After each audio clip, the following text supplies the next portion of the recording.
Hey, Bill O'Reilly here. Welcome to the No Spin News for Wednesday, March 4th, 2026. Stand up for your country. No tie today because I'm in Manhattan. We usually broadcast from Long Island, as you know, but I'm racing around. I'm doing 1,000 things. I should be retired, driving around in a golf cart, but I'm not.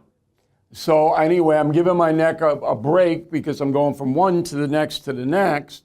And that's why I don't have a tie on. It's not that I ran out of ties. I got plenty of ties. And we're going to be on Cuomo on News Nation tonight with Stephen A., and that'll be a big Iran thing. And this story is now perking up in a lot of different ways.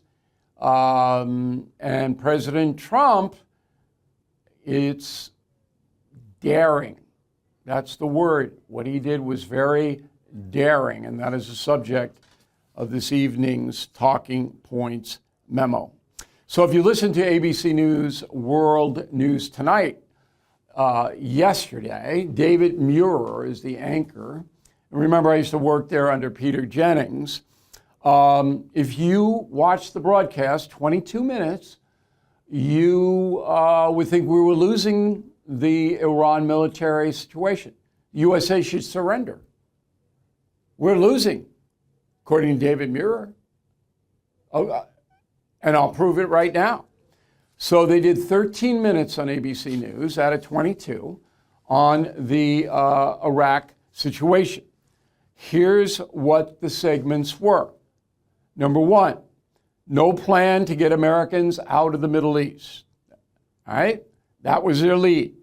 Second segment, concern where there will be enough U.S. interceptors for missiles. Third, United Arab Emirates targeted by ballistic missiles from Iran. Fourth, Iran has 2,000 ballistic missiles. Fifth segment, rockets penetrated bases beyond Iran. Sixth segment, war expanding, Israeli troops moving into southern Lebanon to fight Hezbollah. No, of course, reporting on who's funding Hezbollah, and that would be Iran. Okay, next segment, Iranian proxies targeting U.S. bases in Iraq. Final segment, Strait of Hormuz essentially shut down by Iran. That was it. Every blanking segment negative. Every one. In addition, David Muir, the anchorman, said the word tonight more than 50 times in 22 minutes. Why I bring it up? Shows you he's not writing a script. You don't have anything to do with the script. Okay? And he should, the anchorman. Now, the others I didn't get a chance. I watched this personally. Okay, this isn't research from my staff. It was me. I was sitting there and I was appalled. Are you kidding me? Every segment, 8 anti-U.S. segments? What the deuce are you doing? No, well, we're there because of this reason, and there's deep unrest among the Persian people. None of that. No. Negative, negative, negative, negative. And that seeps in to the public's consciousness. And then we have the boots on the ground. If I hear the boots on the ground said one more time, I'm going to take a boot and hit whoever said that over the head with it. It's infantry, ground troops, okay? It's not going to happen. The American people would never accept U.S. soldiers in Iran. That would make Iraq look like the one-day war. There are 90 million people, 200,000 Iranian soldiers. Not going to happen. But Senator Blumenthal, another Trump hater, oh no, roll that. I just want to say I am more fearful than ever after this briefing that we may be putting boots on the ground and that troops from the United States may be necessary to accomplish objectives that the administration seems to have. But, you know, I'm fearful. I'm afraid. No one has proposed that. But I'm afraid it's going to happen. I just knocked the television broadcasters being too dumb to do their jobs. Blumenthal? What's the matter with you in Connecticut? What is the matter with you people up there? It's a beautiful state. All right, finally, I'm going to do this on my YouTube commentary.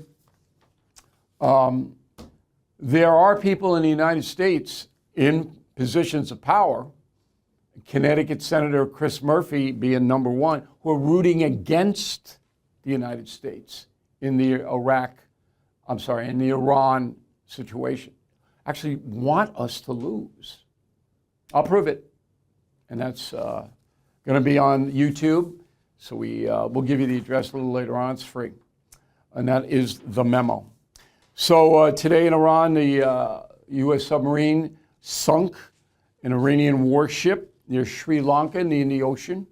That's the first time since World War II that a U.S. submarine has torpedoed an enemy warship. It was the Dena, D-E-N-A, crew of 180, about 100 are dead. And some of them have been rescued. They're in the Sri Lanka hospital right now. Since this began on Saturday, more than 1,000 people are dead inside Iran. I think that's inaccurate. It's probably a little under. 50 people in Lebanon because Hezbollah, Iran's terrorist surrogate, attacked Israel and Israel fought back. 11 people in Israel have been killed and 6 American troops, as you know, in a screwed up thing in Kuwait.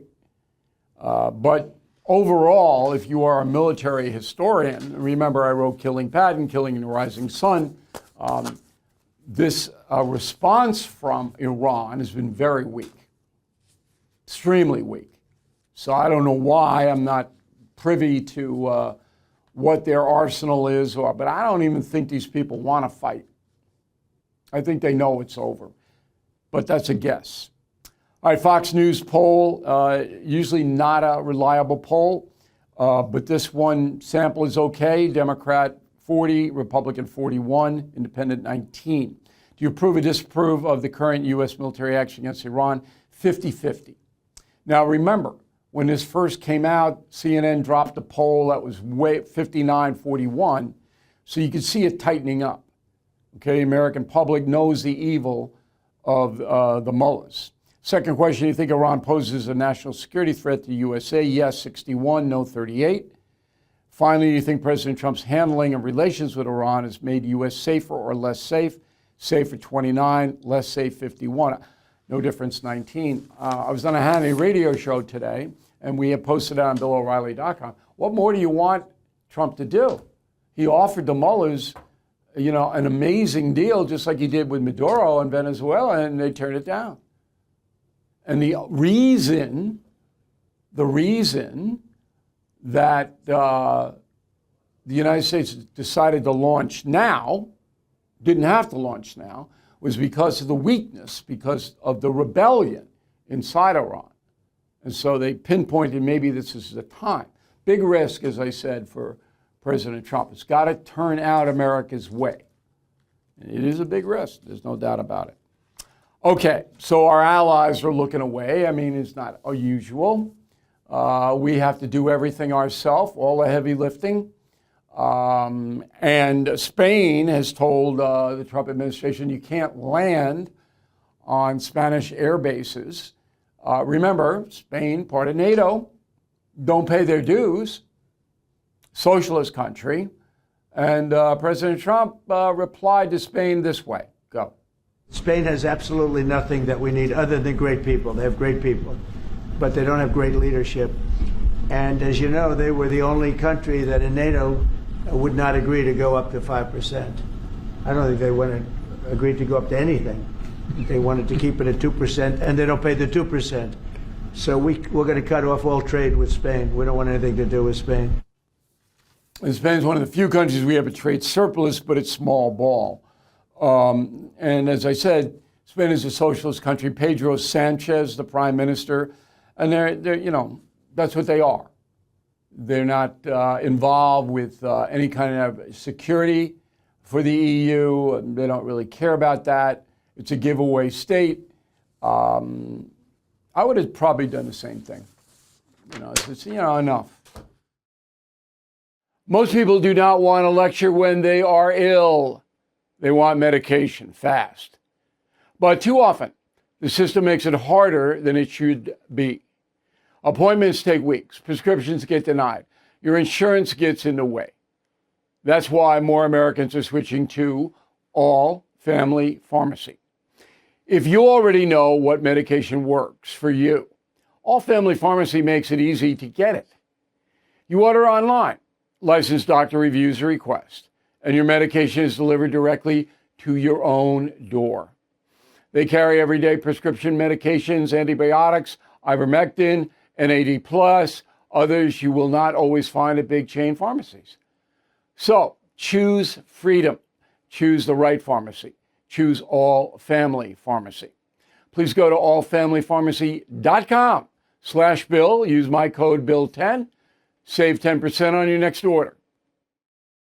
Okay, let's go back home to the USA. So there's a loss in all of this was a very important House Oversight Committee hearing on Minnesota. And this is a story that needs to have some resolution. So you'll remember that 62 people have been arrested and charged. They've been convicted, 62 convicted, mostly Somalis, for stealing $9 billion in federal money.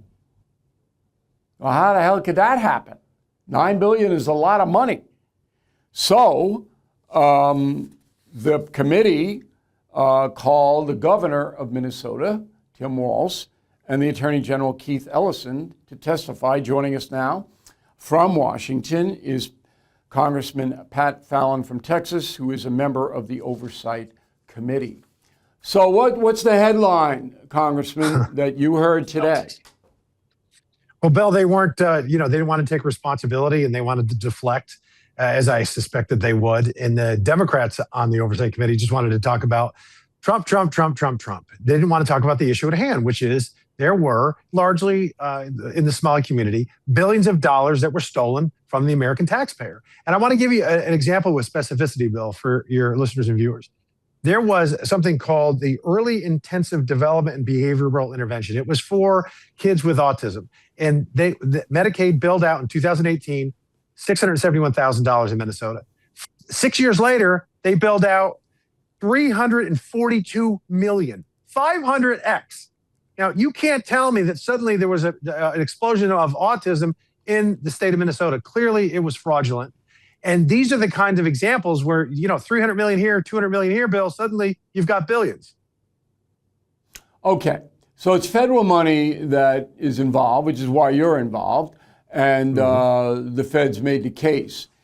Walz had to know that there were problems in Minneapolis with the Somalis defrauding the federal government. Would that be a fair statement? He had to know that? He had to know that. And in fact, we don't have to just go based on, assertions or speculation. We have, Bill, when we do an investigation in the Oversight Committee, we're lucky if we get one or two whistleblowers because it's difficult for them. They face, punishment and ostracized and all that. There are 30 people that work in Minnesota in his administration that have been working with us on the Oversight Committee. That is an astonishing number. That's how bad it was. Everybody knew what was going on, and the Walz administration looked the other way because they wanted those 30 or 40,000 block Somali votes. Okay, so it was politics. Now, Governor Walz, did he admit any kind of incompetence here? I know he didn't admit any wrongdoing, but how about saying, gee, I wish I had done a better job? Did he do that?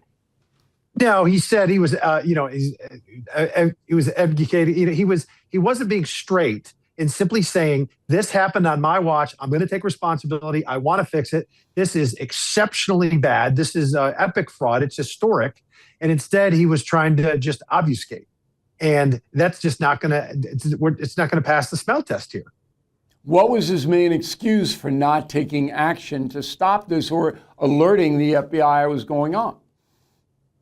Well, he said that they did, prosecute some folks. And as you mentioned, there were 98 people that have been charged thus far, and 85 of them happen to have been of Somali descent.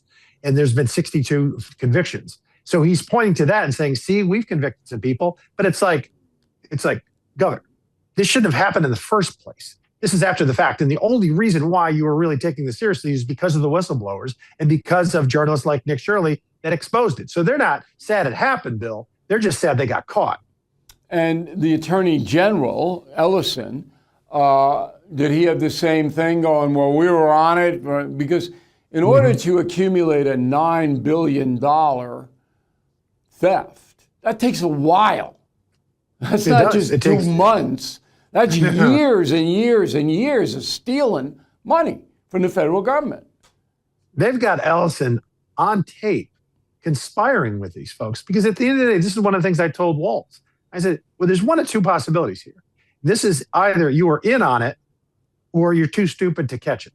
There's just no other. It's epic incompetence or it's, historic stupidity. And which one is it, Governor? And then he says, habada, habada, habada. He talks like Charlie Brown's teacher. He doesn't complete his sentences. He doesn't conjugate his verbs because he was caught red-handed and he has no excuse. And Bill, incidentally, I did ask him, you announced that you were running for re-election in September because of your, all the success you've had. And then 3.5 months later, you're out. Why? And then he said, well, I talked to my family, blah, blah, blah. It was because you got caught and you were going to lose the general election. That's how bad this is. Is Ellison just a flunky? Yeah, well, Ellison, he is smug. He's arrogant. He knows what he represents the state of Minnesota. They have a perpetual Democratic majority, and he just really doesn't care. All right. Your peers on the committee, you said it was all about Trump. Are they blaming Trump for the Somali theft in Minnesota? Is that what they're trying to do? No, the Democrats didn't talk about the Somali theft in Minnesota. They talked about Donald Trump pardoning. They always deny, counter, accuse, deflect. When we talk about the issue at hand, they say we shouldn't be talking about this issue because it's really not a big deal. We should be talking about their agenda. And the fact of the matter is, in 2024, as you know, the American people said, no, we don't want your woke agenda. We want you to actually govern like adults. So that's why we're still in charge. All right. So no Democrat stepped up and asked any tough questions in the hearing today? No, not at all. Okay. All right, Congressman, thank you very much. We appreciate it, and we hope we can talk again soon. Let's face it, the U.S. economy is under stress. National debt rising, trade war shaking the markets. And meanwhile, China is dumping the dollar and stockpiling gold.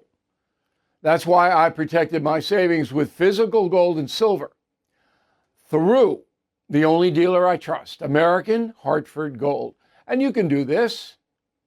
Get precious metals delivered to your door or place in a tax-advantaged gold IRA. They'll even help you roll over your existing IRA or 401k, tax and penalty free. With billions in precious metals delivered, thousands of 5-star reviews, and an A+ from the Better Business Bureau, you can trust American Hartford Gold as I do.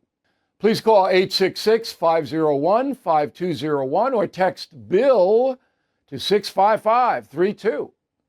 Again, that's 866-501-5201.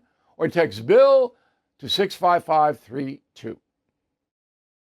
If you are a homeowner, there's no better time than now to call American Financing to wipe out that debt, eliminate the stress, set yourself up for a strong 2026.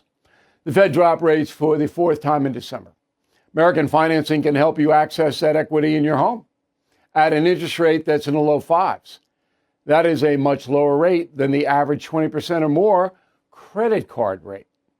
American Financing is saving their customers an average of $800 a month.